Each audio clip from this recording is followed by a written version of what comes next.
The boxing world was set ablaze on July 29, 2023, when Terence Crawford delivered a masterclass performance against Errol Spence Jr., cementing his status as one of the sport's all-time greats. The fight, a highly anticipated clash for the undisputed welterweight title, was expected to be a competitive showdown between two undefeated champions.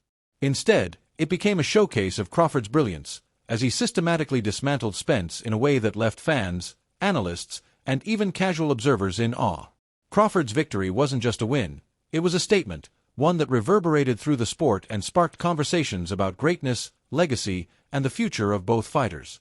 From the opening bell, Crawford controlled the fight with a level of precision and adaptability that was nothing short of mesmerizing. He dictated the pace, seamlessly switching stances between orthodox and southpaw, a skill that kept Spence guessing and unable to find a rhythm.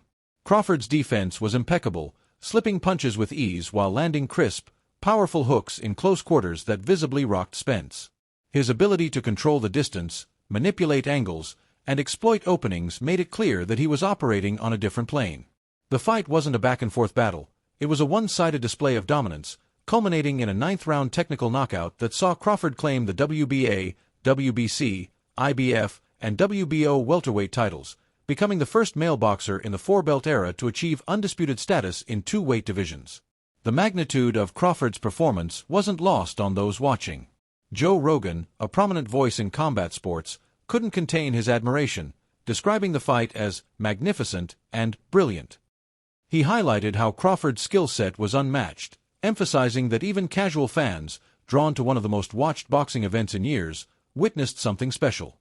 Rogan's praise was effusive but measured, focusing on Crawford's ability to prove beyond doubt that he is the #1 pound-for-pound fighter in the world.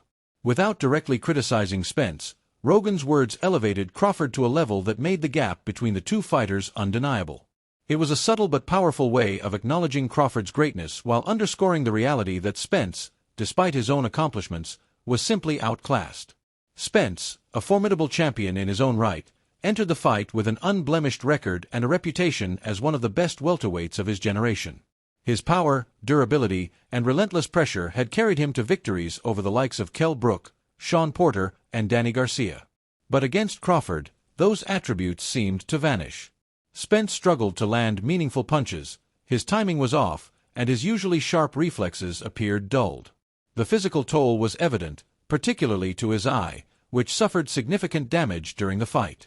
By the time the referee waved it off, Spence had been knocked down multiple times, a rare sight for a fighter known for his toughness. In the aftermath, the boxing community grappled with what they had witnessed. Crawford's performance was universally praised, with many calling it a defining moment in his career.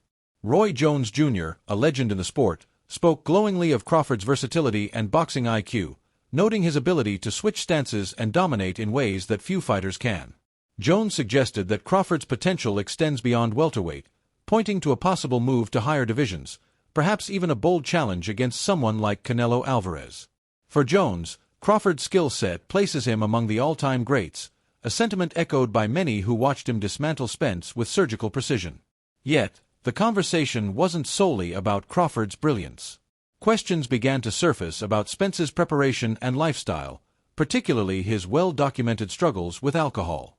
Mikey Garcia, a former world champion, raised concerns about Spence's dedication, emphasizing that elite fighters must prioritize their health and avoid substances like alcohol to maximize their potential. Garcia's comments weren't meant to disparage Spence but to highlight a universal truth in boxing: discipline is non-negotiable at the highest level. Spence's 2019 car accident, caused by drunk driving, had already raised red flags about his lifestyle. While he managed to return and win fights after the incident, some wondered if the effects lingered, both physically and mentally. Spence himself seemed to acknowledge these issues post-fight, with reports suggesting he admitted that drinking may have played a role in his downfall. The loss to Crawford was a stark contrast to his previous performances, where his timing, endurance, and resilience were hallmarks of his style. Against Crawford, those qualities were absent, leading to speculation that his lifestyle choices may have dulled his edge. Garcia noted that if Spence was drinking heavily between camps or even before fights, it could explain why he looked like a shadow of himself in the ring. For a fighter who had achieved so much, the idea that self-inflicted wounds contributed to his defeat was a bitter pill to swallow. The debate over a potential rematch quickly took center stage. Crawford expressed willingness to face Spence again, but only if Spence was fully recovered and ready.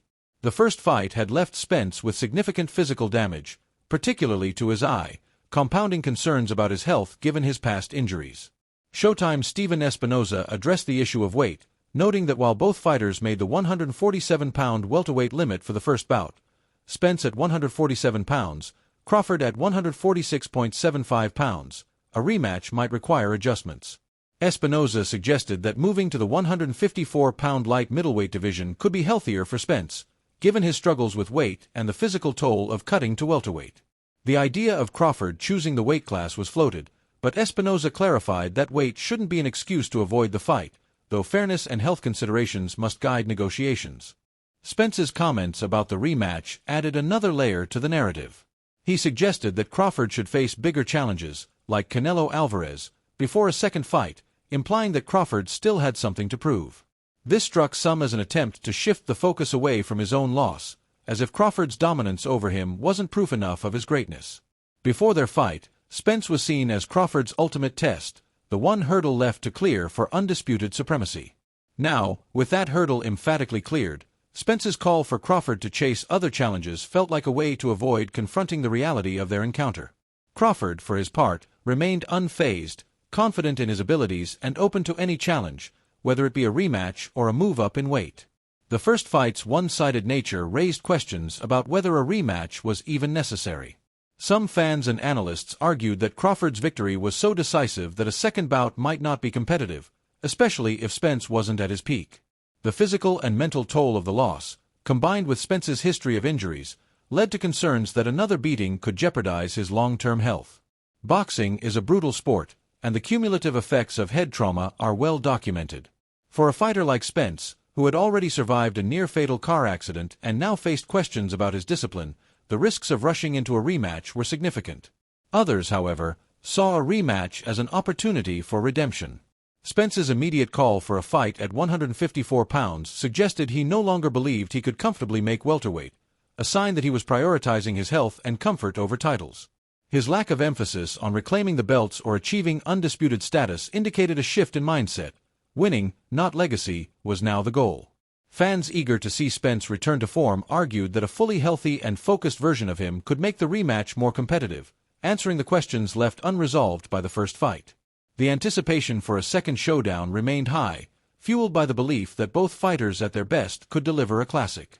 Crawford's legacy, meanwhile, was further solidified by his performance, but his post-fight conduct drew scrutiny. Unlike some champions who make a point to acknowledge their opponents, Crawford's focus was on asserting his dominance, a choice that some interpreted as arrogance. His lack of immediate respect toward Spence and his team sparked criticism, with fans and analysts debating whether his confidence crossed a line. Boxing has always valued sportsmanship, and while Crawford's in-ring achievements were beyond reproach, his demeanor outside the ring became a point of contention. The question arose, does a champion's legacy hinge more on their victories or their character? For many, the answer was clear. Crawford's skill and accomplishments spoke louder than any perceived missteps. His ability to handle high-pressure situations with ease, as demonstrated against Spence, earned him respect from boxing insiders and casual fans alike. The fight was a display of not just technical prowess but mental fortitude, as Crawford navigated the biggest stage of his career without a hint of hesitation. His versatility, adaptability, and sheer dominance placed him in rare company, with comparisons to legends like Sugar Ray Leonard and Floyd Mayweather becoming more common.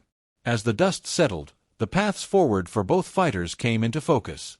For Crawford, the options were plentiful. He could continue campaigning at welterweight, pursue a rematch with Spence, or move up to 154 pounds for new challenges. A fight with Canelo Alvarez, though ambitious, was mentioned as a possibility, with Roy Jones Jr. noting that Crawford's skills could carry him far in higher weight classes. Alternatively, Crawford could choose to retire on top, having already achieved undisputed status in 2 divisions and defeated his biggest rival. At 37 years old, he had earned the right to dictate his future, whether that meant chasing more glory or walking away as one of the greats. Spence's road was less certain. His physical recovery was the immediate priority, with questions lingering about his eye injury and overall health. The mental toll of such a lopsided loss couldn't be ignored either. Spence had never been dominated before, and rebuilding his confidence would be a challenge. Addressing his lifestyle, particularly his drinking, was critical if he hoped to return to elite form. A move to 154 pounds seemed likely, offering a fresh start without the grueling weight cuts that may have sapped his strength. Whether he could reclaim his status as one of boxing's best depended on his ability to confront his demons and rededicate himself to the sport. The broader implications for boxing were significant. Crawford's victory was a reminder of the sport's capacity to produce transcendent moments, where one fighter's brilliance captivates the world. Yet, Spence's struggles highlighted the human cost of the game, where discipline and health can make or break a career. The debate over a rematch encapsulated this tension. Fans craved more, but at what cost to the fighters involved? For now, Crawford stood atop the mountain, his place among the all-time greats secure, while Spence faced a long climb to reclaim his footing. The story of their rivalry, though perhaps not yet finished, had already left an indelible mark on the sport.